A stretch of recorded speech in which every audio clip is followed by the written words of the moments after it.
everyone and Trisha, it's me Jenny, and this is another not naked video response to Trisha Hershberger's Naked Truth, where we talk mostly naked. I choose to wear the clothes that I wouldn't wear outside of the house, so pyjamas, or in this case a hoodie because it's cold, and we don't wear makeup, and we get out of the shower and our hair's all wet and all of those sort of things, and we try and be as candid and as truthful as possible about a subject of Trisha Hershberger's choosing.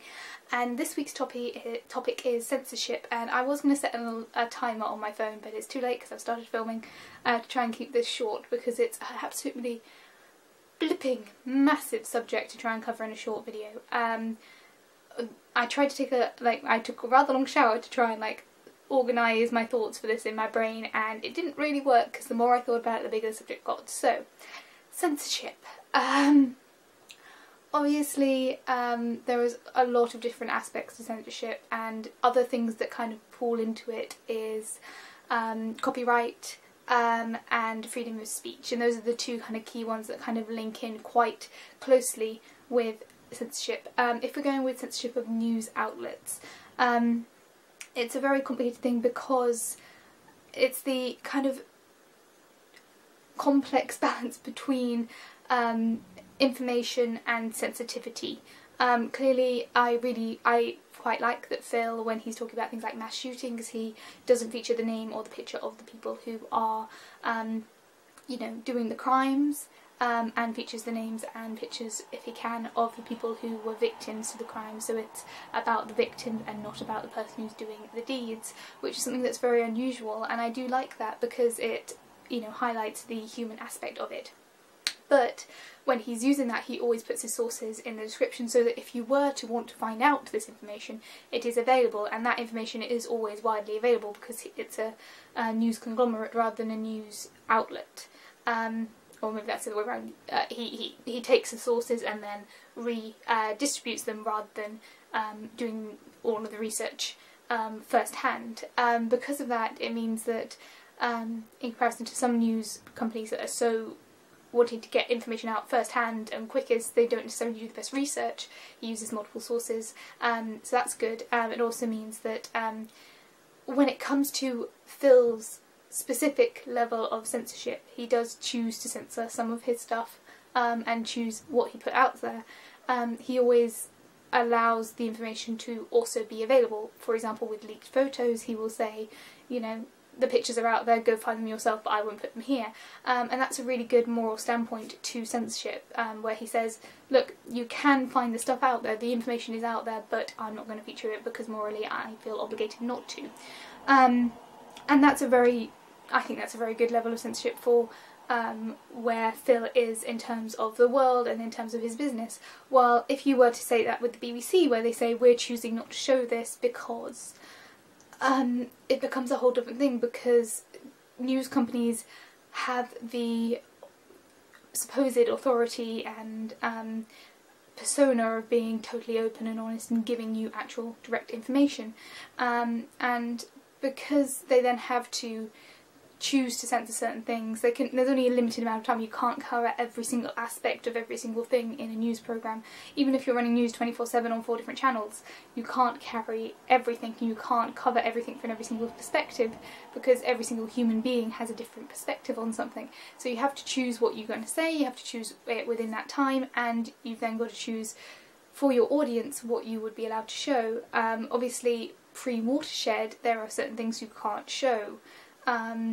You know, extreme violence and all that sort of thing, and you know, it's such a big topic, it's so hard to organise my thoughts right now, but every single place that puts news out there and does do censorship in terms of news production has to make that moral choice of whether or not where their level of morality falls, whether or not it's showing something because they want to really be honest about something, or not showing something so that other people don't find themselves being emotionally hurt by seeing someone be decapitated on camera. I personally wouldn't want to see someone decapitated on camera, but I know that the information is out there so that if I were to want to fact check something in that detail, I could go out onto the internet and find something, which is why I'm feeling like I feel very lucky to be in a freedom of speech country, while if I was in, say, Korea or China, Japan, where they have less internet privileges, I would feel a lot more helpless and a lot more against the level of censorship that is in the public eye, because I wouldn't then be able to go online and find the real information, or as real as I can get on the internet. So when it comes to censorship, international censorship is something that I obviously have problems with, but I'm very glad that I live in a country that is relatively internet open, even though things like the recent changes to pornography laws in the UK I have some issue with. Now, I don't watch porn, I don't like porn, I really have a problem with the pornography industry and how people are treated within that. I feel like everyone has the right to their own bodies, and sure, if people want to film that and put it online and do whatever they want, go for it. I'm not going to watch it, but I feel like there's a lot of room within the pornography industry for corruption and violence and manipulation. But that being said, I have problems with the British government saying, you know, some of their rules to do with the pornography industry being shot in the UK.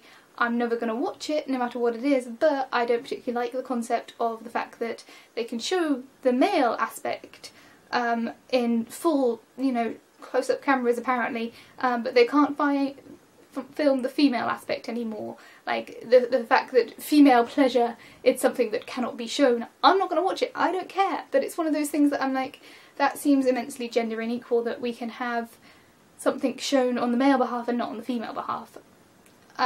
Similarly, there's a lot of other things that, if people choose to do it consensually and in an adult capacity, it's going to be out there anyway. It's one of those things that I have issue with. And I kind of went off on a bit of a tangent there, and as I said, my thoughts are very disorganised about this. I really did try and focus, and it's just coming out as a rambly mess. But yeah, there's a lot of different levels of censorship, and there's, again, good censorship. Phil's censorship is what I would consider good, but that's due to my moral code. And there's a lot of, every single time any sort of media projects something, it does have some level of bias or some level of slight manipulation, because everyone chooses how they project themselves, and that goes right down to the individual and right up to big companies. Every single person has some level of slight manipulation on how they perceive themselves and what they choose to say and what they choose not to say.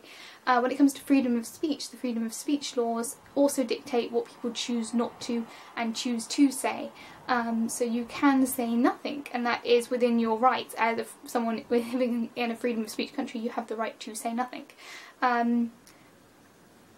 I want to say that I am freedom of speech all the way, because words are words and they can't really hurt anyone, but if I were to be on Twitch, for example, and someone used the word, any gender or homophobic slurs or racist slurs within that chat, and I happen to be modding for that, that would be, you know, a timeout or an insta-ban, depending on the severity of that and whether or not it related to the video that I was modding for. If, for example, they are quoting from the video in an ironic way or a sarcastic way or making a joke about it, there is more leniency that way. But if they were using it in a directly offensive way, I think I would time them out, which is one of those things that I kind of have difficulty with when I think about it in a whole, as a whole thing, where I'd say, I defend your right to freedom of speech, any left, right and centre. I defend your right to it, but if you were in a chat and you said that, you're gone.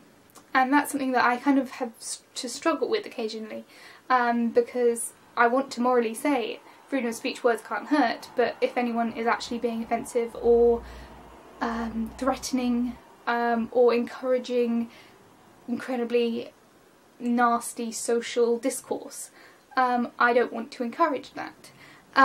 So it's a very complicated issue, and there's definitely a level between just simple verbal communication, written communication, and physical action. If you're censoring words, like swear words, it depends, because I feel like that depends down to the individual, the community, on how that's going to be perceived. If you're censoring things like nudity, again, it comes down to the culture and to the audience that you're projecting it to, and it comes down to that sort of thing. If you're censoring things like violence, that's a whole other kettle of fish, and whether or not it's real violence or like news violence, real life acts of violence, or whether or not it's TV movie violence, that's a completely other thing. It's such a big topic. And coming into this, there is also the issue of copyright, where you have the use of, you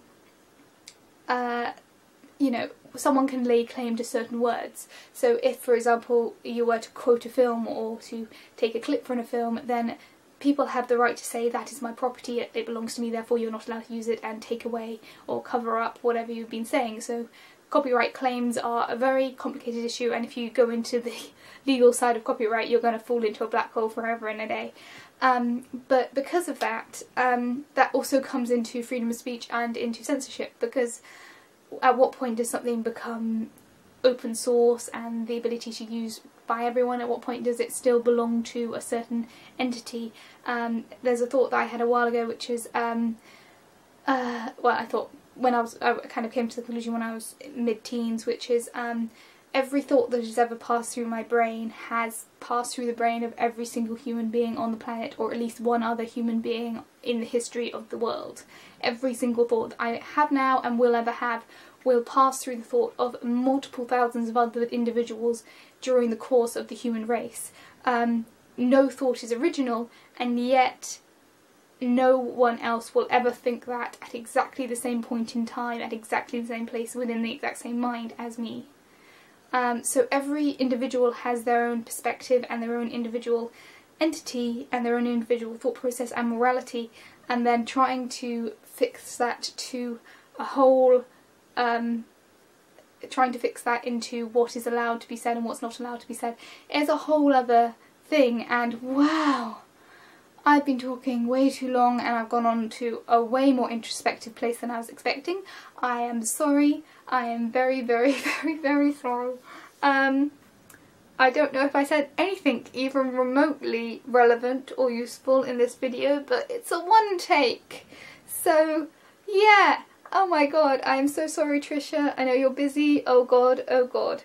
Okay, I'm going to stop filming now. Feel free to comment down below if I said anything even remotely interesting about censorship. I don't know if I did. I don't know if I didn't. I morally feel like I've said something. I don't know whether or not I actually have, and I'm not obligated to say anything at all. And my opinion doesn't really matter. But there we go. Comment, like, all those things, and I'll see you guys all next week for another Naked Truth. Bye guys.